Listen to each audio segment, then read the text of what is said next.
Polícia Civil prende criminoso apontado como líder da quadrilha que assaltou a casa do padre Alessandro Campos. Comissão da Câmara dá aval à prisão de deputado acusado de mandar matar Marielle Franco.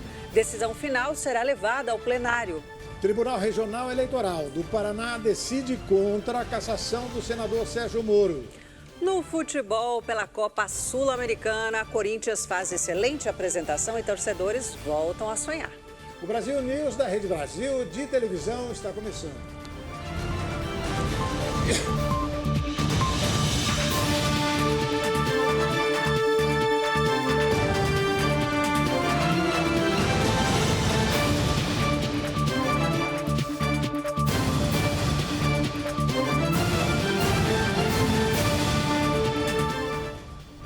Foi preso nesta manhã Romário Amaral, apontado como líder da quadrilha que invadiu e roubou a casa do padre Alessandro Campos. Quem tem mais informações é o nosso repórter Fábio Bertolozzi. Irmão Rene, Thalita Oliveira, eu falo aqui do 3º Distrito Policial da cidade de Mogi das Cruzes, onde hoje, nesta quarta-feira, a equipe do doutor Alexandre Batalha, titular aqui, fez uma importante prisão de um dos criminosos envolvidos no assalto à residência do nosso querido padre Alessandro Campos no mês de fevereiro. Doutor, hoje quem foi preso? Olá, hoje foi preso o principal, do integrante ali do grupo, a pessoa que planejou, que organizou, arquitetou ali o assalto do padre Alessandro Campos. Então, era um integrante já foragido, que a polícia já estava atrás desde quando ocorreu o crime, Ele estava foragido. Nós tivemos a informação que ele deixou o estado de São Paulo, ele foi para outro estado da federação tentando burlar ali, se despistar da polícia, mas graças ao empenho, à dedicação da Polícia Civil, que trabalhou em conjunto com 2 delegacias, o 3º DP e o 1º DP da cidade, foi um trabalho intenso que resultou hoje na prisão do Romário Amaral, que é o sujeito, o autor que trabalhou ali numa obra na casa do padre Alessandro, e aí, com isso, aproveitando desse acesso, aproveitando dessa confiança, não deixa de ser uma confiança que ele teve para arquitetar, convidar os demais membros do grupo, da quadrilha, e fizeram ali, cometeram o assalto à casa ali do padre Alessandro Campos. Essa quadrilha são quantos integrantes que as investigações apontam até o momento? Bom, esse grupo é composto, no mínimo por 5 pessoas, tá? Algumas já foram presas, estão sendo processadas. Nós vamos continuar com os trabalhos. O Romário, que estava foragido, considerado ali como líder do grupo, quem arquitetou, o cabeça, quem planejou tudo isso, já foi preso, mas ele não dá detalhes dos demais envolvidos, que não foram identificados. Mas nós vamos trabalhar para isso, vamos nos dedicar no sentido de conseguir prender todos os outros envolvidos, para que sejam responsabilizados na medida de sua culpabilidade, que sejam punidos nos termos da lei. E durante a ação, eles foram violentos lá na casa da família do padre Alessandro. É uma característica marcante, desse grupo, dessa quadrilha, é que eles atuaram com bastante grave ameaça, com violência, utilizando arma de fogo, ou seja, são pessoas que se tornaram ali roubadores, criminosos, que são considerados perigosos, atuaram com grave ameaça, contra as vítimas. Então, exigiu sim um trabalho bem elaborado da polícia para que eles fossem presos, para evitar que outras vítimas pudessem ser alvo dessa quadrilha. E eles já haviam cometido outros assaltos a residências? pelos antecedentes, né, do grupo, principalmente do Romário, eles já praticaram outros assaltos. Não temos essa comprovação de outros roubos à residência, mas não descartamos que esse grupo já vinha, né, praticando outros delitos. Tudo isso vai ser apurado, vai ser melhor investigado. Agora, com a prisão do Romário, né, nós vamos trabalhar para esclarecer outros detalhes que possam levar outras pessoas para a prisão. E do que foi roubado na residência do padre Alessandro Campos, algo já foi recuperado? Objetos foram recuperados, né, durante o trabalho da polícia, um trabalho investigativo. Hoje o foco era realmente identificar e prender o Romário, esse integrante, né, do bando, porque nós tínhamos informações, né, que ele deixaria a cidade, né, o local onde ele foi preso, para fugir para outro lugar que nós teríamos mais dificuldade para prendê-lo. A gente pode afirmar que foi um exímio trabalho de inteligência das delegacias envolvidas. Com certeza, um trabalho de inteligência, né, da Delegacia Seccional de Mogi das Cruzes, que resultou hoje, né, nessa importante captura, né, desse envolvido ligado aí ao grupo criminoso. É questão de horas para esclarecer de fato esse crime e prender todo mundo. Exatamente. Perfeito, doutor. E a população está bem coberta aqui em Mogi das Cruzes, pode sempre contar com o trabalho da Polícia Civil aqui na cidade. Esses casos de roubo à residência são considerados casos graves por si só, né? O caso por si só, um roubo, né, que a pessoa invade a casa da vítima, amarra as pessoas, né, subtrai ali os objetos, geram um trauma que vão além dos traumas da questão de valor econômico, né? Tem a questão do trauma emocional, que pode levar dias, né, meses, anos, para a pessoa esquecer, né, desaparecer aquela imagem daquele assalto, né? Então, vai além questões relacionadas à sensação de insegurança, né? Morando num condomínio, né? Se espera ali que ninguém vai entrar. Então, quando acontece um caso desse, né, gera um certo pânico na sociedade local, naquele grupo de moradores, né? Além disso, né, como nós falamos, o roubo, né, por si só já é grave, mas quando praticado com violência, com grave ameaça, como foi esse caso, exige sim uma atenção especial da polícia, uma resposta rápida, né? É o que nós estamos fazendo nesse caso em específico. Perfeito, parabéns pela prisão. E a gente segue agora aos estúdios do Brasil News de Mogi das Cruzes, Fábio Bertolozzi. A Comissão de Constituição e Justiça da Câmara aprovou por 39 votos a 25 nesta quarta-feira o parecer que recomenda a manutenção da prisão do deputado Chiquinho Brazão, acusado de ser um dos mandantes da execução da vereadora carioca Marielle Franco. Houve uma abstenção. O processo que pode levar à cassação do deputado Chiquinho Brazão foi iniciado nesta quarta-feira pelo Conselho de Ética da Câmara dos Deputados. Brazão está preso desde o dia 24 de março, na Penitenciária de Segurança Máxima de Campo Grande, em Mato Grosso do Sul, acusado de ser um dos mandantes do assassinato da vereadora Marielle Franco, crime que também ocasionou a morte do motorista Anderson Gomes. O ministro do Supremo Tribunal Federal, Alexandre de Moraes, autorizou Chiquinho Brazão a acompanhar a reunião por videoconferência para exercer seu direito à ampla defesa.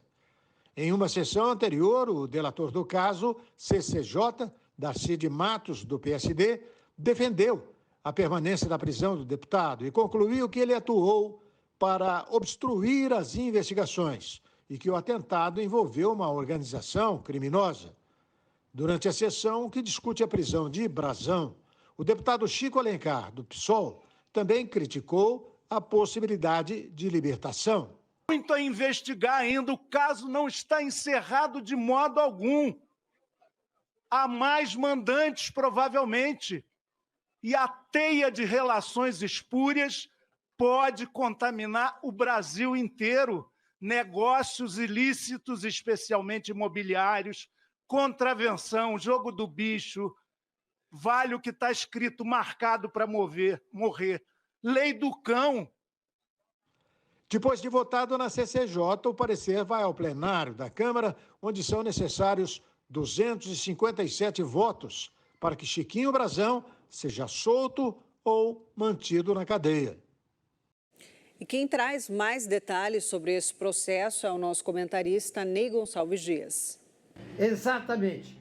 Começa hoje na Câmara dos Deputados o principal fato político desta quarta-feira. A apreciação da Comissão de Constituição e Justiça se deve ser mantida ou não a prisão do deputado federal Chiquinho Brazão, acusado de ter participado, de ter elaborado, de ser o autor do assassinato de Marielle. Pois bem, a tendência agora é que na Comissão de Constituição e Justiça, uma leve tendência dá a entender que lá o parecer do deputado-alvo vai ser aprovado, ou seja, pela manutenção da prisão. Aí vai para o plenário. No plenário, a tendência é de ser contra a manutenção da prisão do Supremo Tribunal Federal. Mas, agora já temos também instalado o procedimento do Conselho de Ética.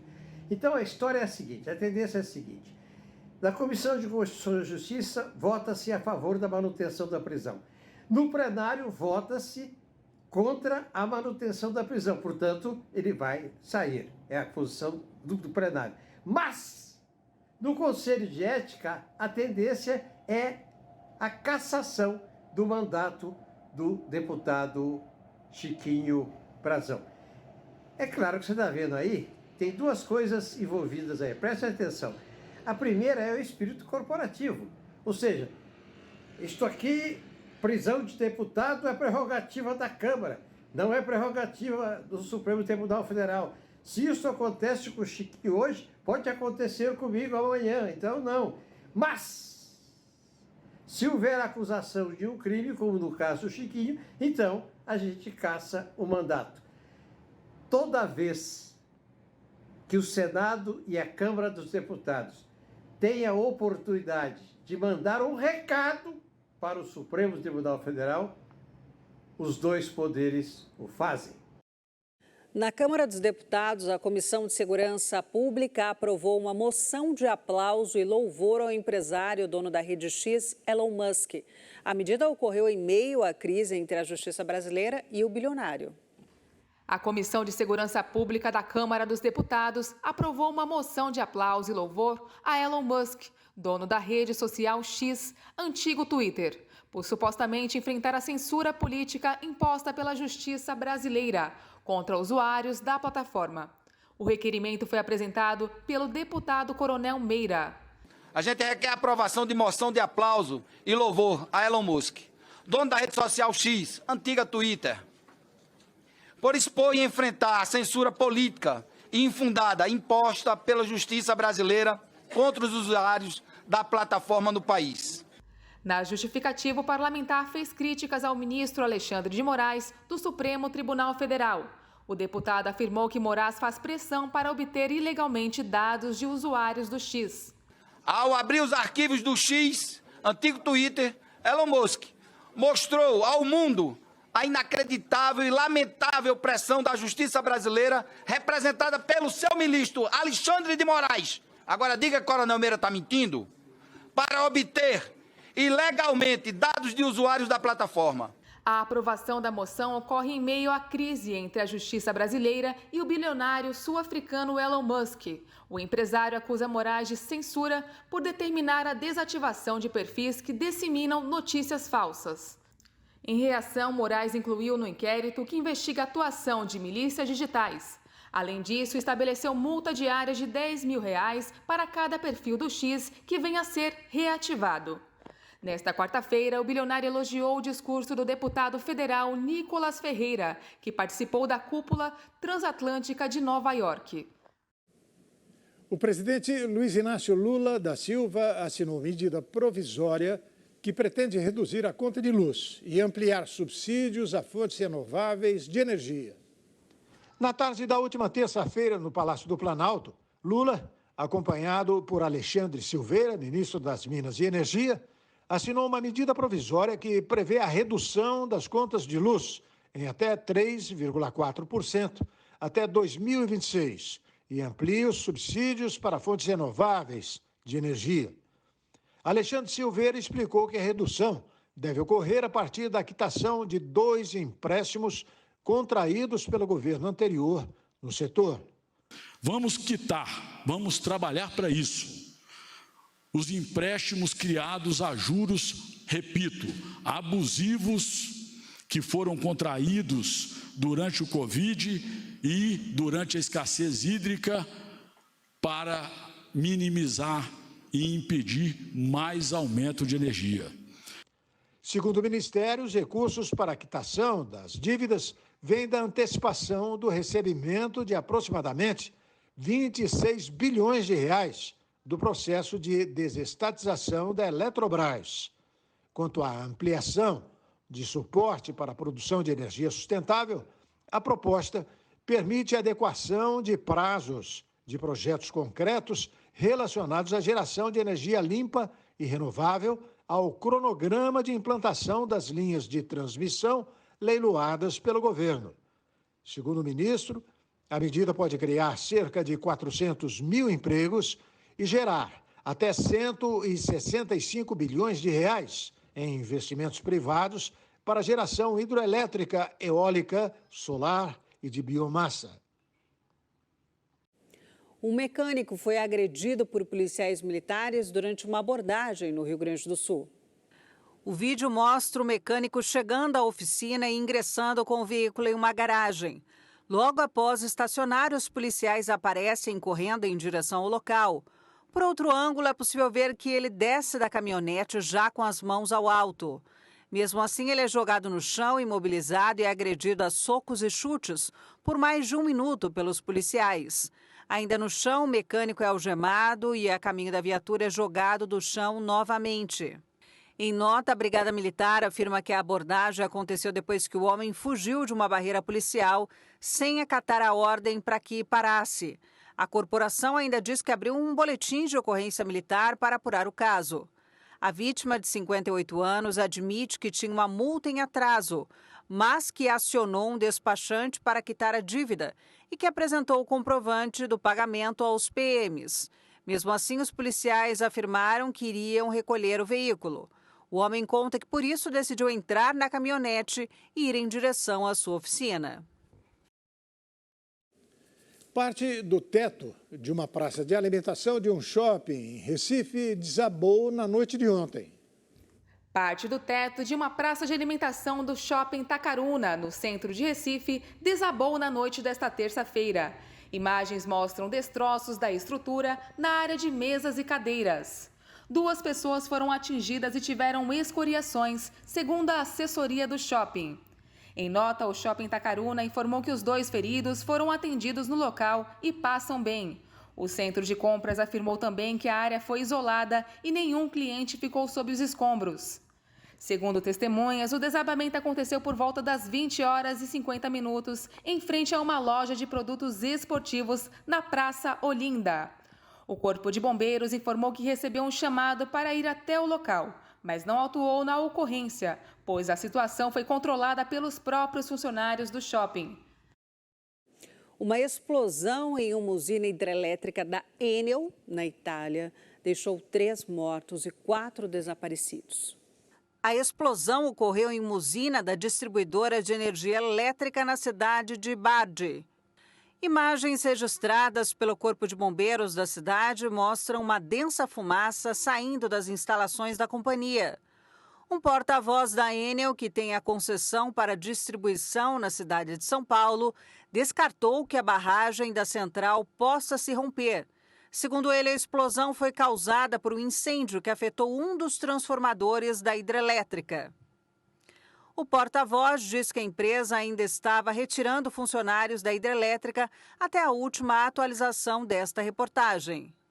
No entanto, o prefeito da cidade afirmou que já havia confirmação de 4 pessoas ligadas à empresa desaparecidas.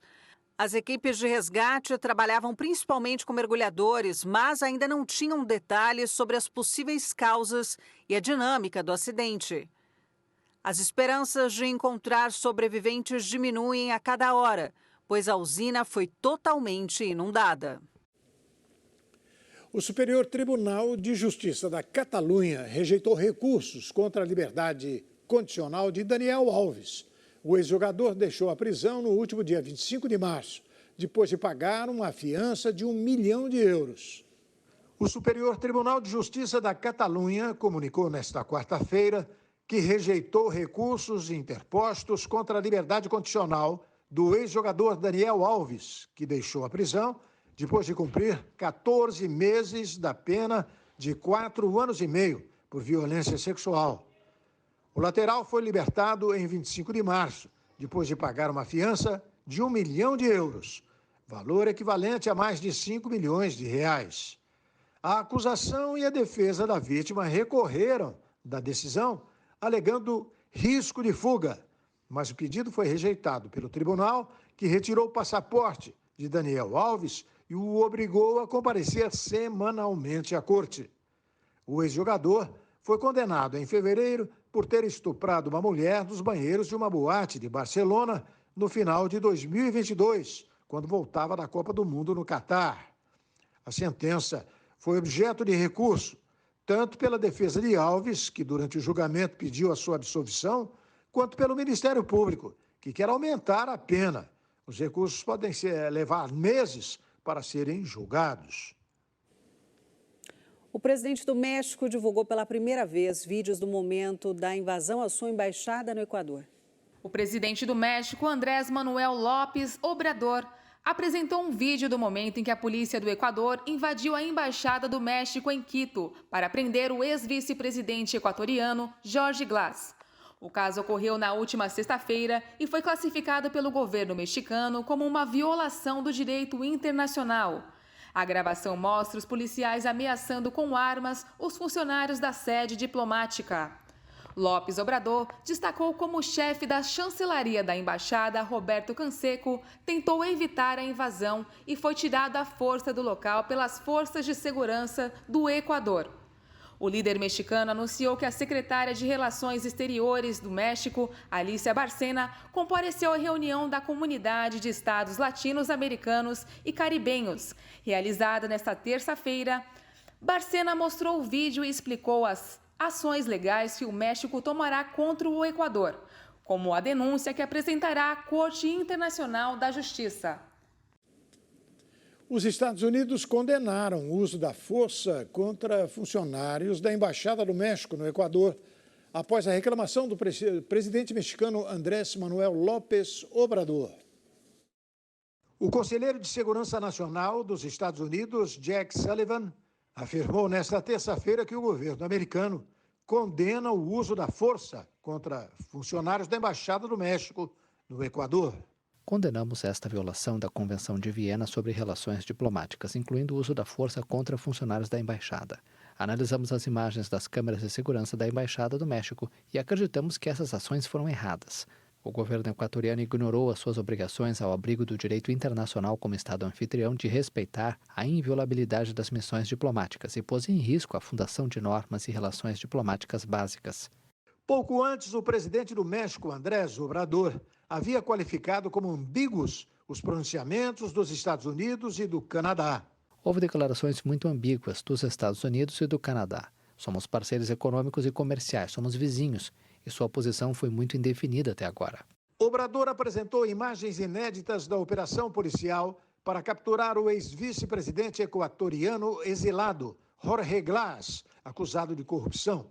No vídeo, é possível ver policiais apontando armas para o diplomata Roberto Canseco e o arrastando pelo pescoço. E também o momento em que Glass é levado. O ex-vice-presidente equatoriano Jorge Glass recebeu alta médica nesta terça-feira e regressou a uma prisão de segurança máxima em Guayaquil. Israel bombardeou nesta quarta-feira a faixa de Gaza no dia que marca o fim do mês do jejum muçulmano. Apesar dos esforços dos mediadores internacionais para chegar a uma trégua, já são mais de 6 meses de guerra. Uma série de bombardeios israelenses atingiu o norte e o centro da faixa de Gaza durante a noite, incluindo o acampamento de refugiados de Nuseirat. Esses ataques ocorrem em um momento em que os muçulmanos de todo o mundo celebram uma festividade que marca o fim do Ramadã. 6 meses após o início da guerra, desencadeada pelo ataque do Hamas em Israel, há cada vez mais apelos internacionais para um cessar-fogo. Os países mediadores, Catar, Egito e Estados Unidos, aguardam respostas a uma nova proposta de trégua em 3 fases que apresentaram a Israel e ao Hamas no domingo. A primeira contempla uma trégua de 6 semanas, a libertação de 42 reféns detidos em Gaza em troca de 800 a 900 palestinos presos em Israel, além da entrada diária de 400 a 500 caminhões de ajuda alimentar e o retorno às suas casas no norte de Gaza daqueles deslocados pela guerra. O Hamas garantiu que está analisando a proposta. A Casa Branca considerou que estas declarações não são muito encorajadoras. Apesar das advertências internacionais, Israel continua determinado a lançar uma ofensiva terrestre na cidade de Rafah, que considera ser o último reduto do Hamas na faixa de Gaza. Por todo o território, os palestinos celebram com tristeza o fim do Ramadã, se reunindo em abrigos improvisados em torno de alguns doces ou pequenos bolos preparados. O primeiro-ministro da Espanha, Pedro Sánchez, é favorável ao reconhecimento da Palestina como um Estado e acusou Israel de usar força desproporcional na faixa de Gaza em sua guerra contra o movimento islamista Hamas. O primeiro-ministro da Espanha, Pedro Sánchez, que tenta convencer os aliados europeus sobre a necessidade de reconhecer a Palestina como Estado, afirmou nesta quarta-feira no Congresso espanhol que a medida é de interesse geopolítico da Europa e afirmou que a Espanha está preparada para reconhecer o Estado palestino.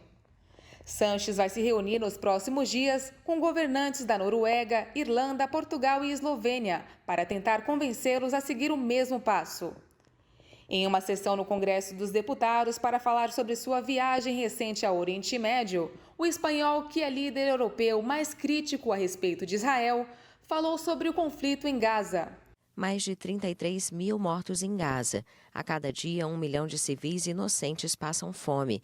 500 mil sofrem de ansiedade e depressão.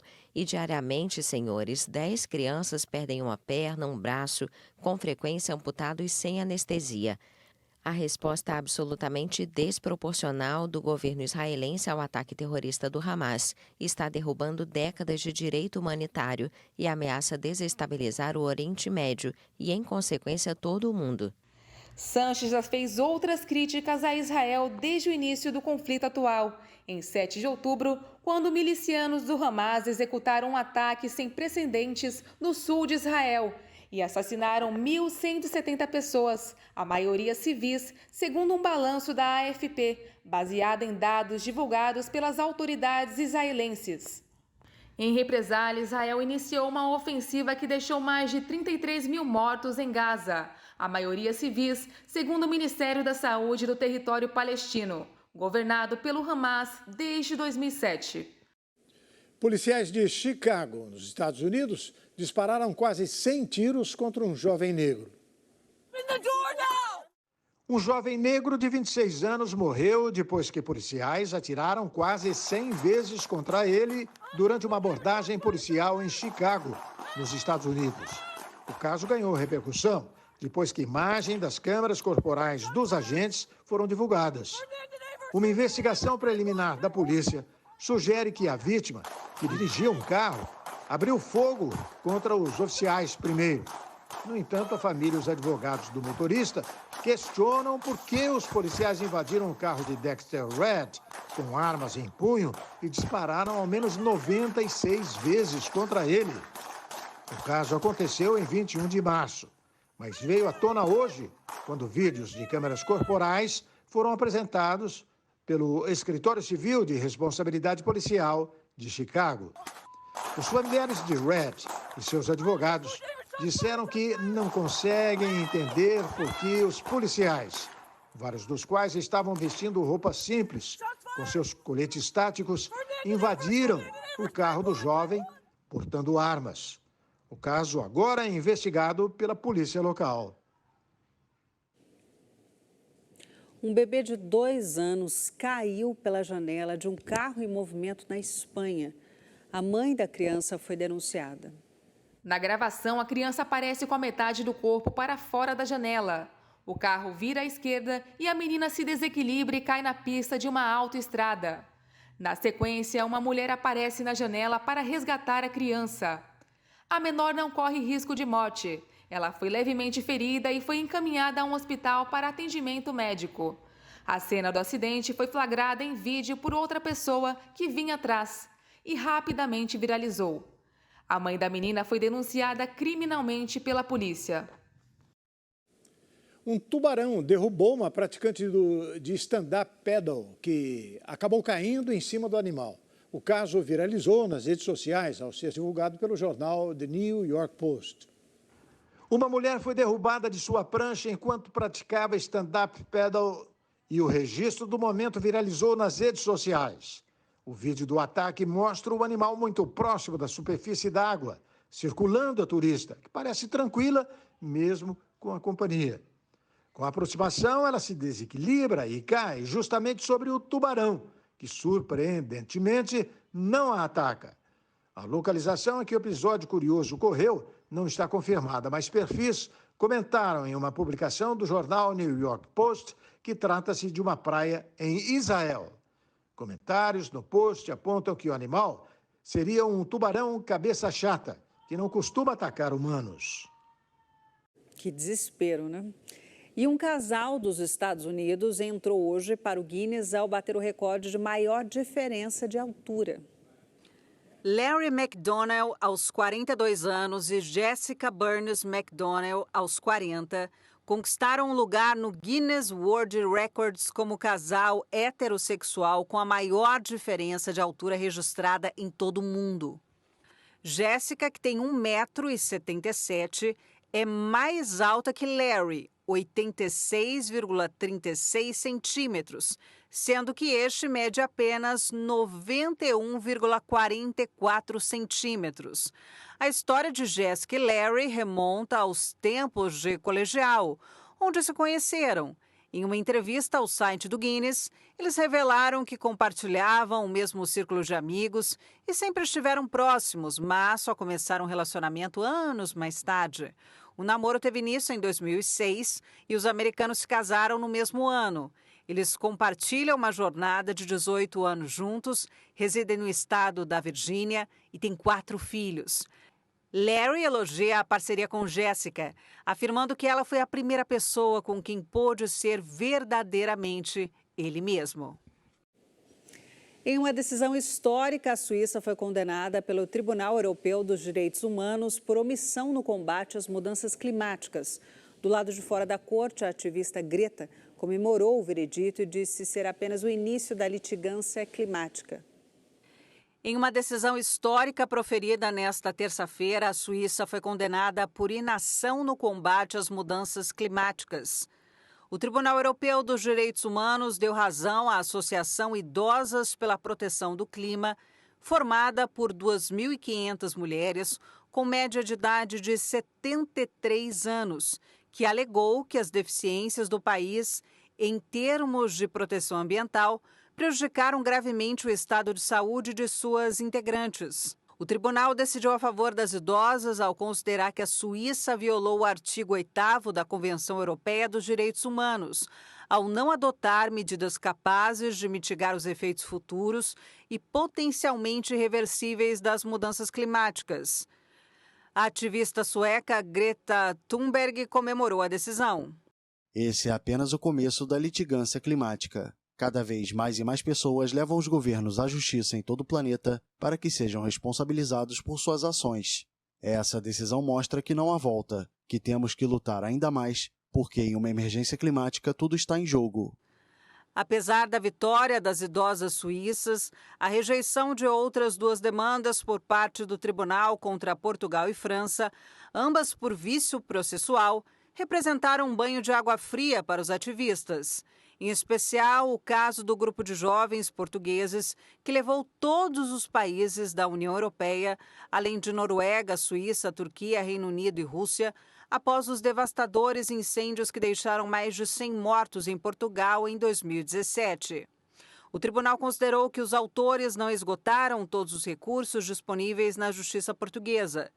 Já o ex-prefeito ecologista Damien Carême, que denunciou a França no tribunal, não foi reconhecido como vítima por residir atualmente na Bélgica, como eurodeputado. A Venezuela apresentou documentos ao Tribunal Internacional de Justiça para defender sua posse de Essequibo, um território rico em petróleo sob a administração da vizinha Guiana. A Venezuela apresentou documentos ao Tribunal Internacional de Justiça para defender sua posse do Essequibo, embora tenha reiterado que não reconhece a sua jurisdição para resolver a disputa sobre este território rico em petróleo sob a administração da Guiana. Temos a razão histórica, os documentos, e esses documentos hoje foram registrados e entregues oficialmente, segunda-feira, 8 de abril de 2024. Maduro telefonou para o colega da Guiana, Irfan Ali, para retomar as negociações. Não estamos tirando nada de ninguém, estamos nos recuperando de fraude e desapropriação com fraude. A Guiana celebrou a decisão da Venezuela de apresentar argumentos indicando que, desta forma, a corte poderá levar em conta todas as posições para emitir uma decisão. A Guiana pede ao TIJ que ratifique uma sentença de 1899 em que foram estabelecidas as atuais fronteiras, enquanto a Venezuela reivindica o Acordo de Genebra, assinado em 1966 com o Reino Unido, antes da independência da Guiana, que anulou aquela sentença e estabeleceu bases para uma solução negociada. O Essequibo tem 160 mil quilômetros quadrados e é rico em petróleo e outros recursos naturais. A polêmica centenária sobre o território se intensificou desde 2015, após a descoberta de jazidas pela petrolífera ExxonMobil. O aumento das tensões nos últimos meses aumentou o receio de um conflito regional. O governo e a Secretaria de Estado de Desenvolvimento Econômico de Rondônia realizaram a segunda edição do Rondônia Day em São Paulo. O evento teve como objetivo apresentar a evolução econômica do Estado e oportunidades de negócios para investidores.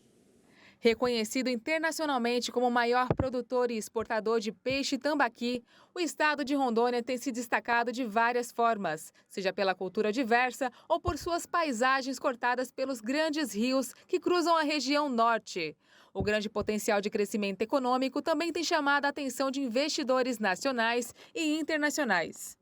O estado de Rondônia e o SEDIC realizaram a segunda edição do Rondônia Day aqui em São Paulo, reunindo empresários, políticos e investidores, mostrando o potencial comercial e produtivo de Rondônia e a sua importância para a economia do país. O governador de Rondônia, Marcos Rocha, contou como é liderar um estado tão rico em cultura com grande potencial de produção, sendo destaque em vários setores da economia e meio ambiente.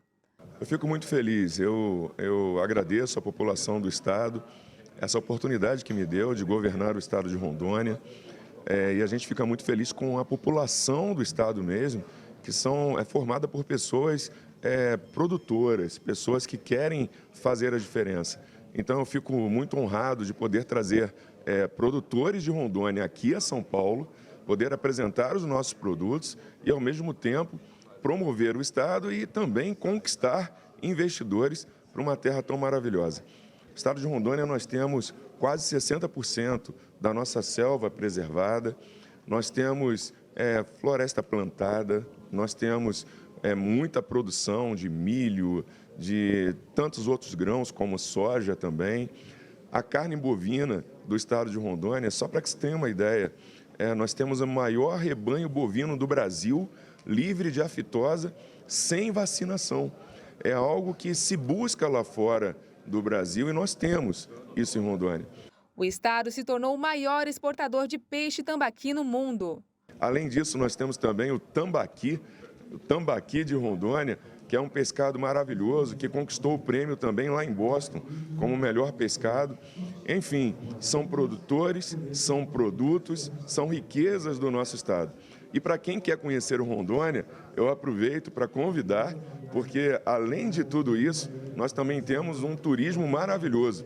Para quem gosta, inclusive, de pescaria, temos peixes variados lá e as pessoas têm buscado e eu convido para conhecer também o estado de Rondônia. O governador falou sobre os desafios de introduzir um produto brasileiro no mercado internacional. Hoje as pessoas precisam conhecer. Quando a gente vai levar um produto lá para fora do Brasil, vou dar um exemplo aqui da carne de Rondônia. Muitas vezes existem algumas barreiras, né, que são proteções feitas por outros países.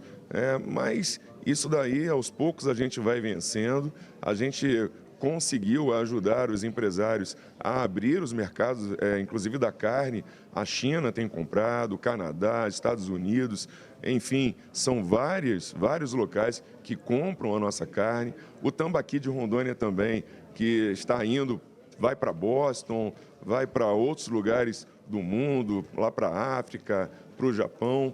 A gente fica feliz porque as dificuldades que se tem para apresentar os produtos fora, o governo do estado tem ajudado os empresários. E os empresários têm ajudado o governo do estado. A gente precisa entender isso, né? É uma via de mão dupla, é um apoio mútuo para que a gente consiga crescer. Não é à toa que o estado de Rondônia hoje é o estado com menor índice de desemprego do país. Então a gente conseguiu alcançar essa meta graças ao trabalho em conjunto.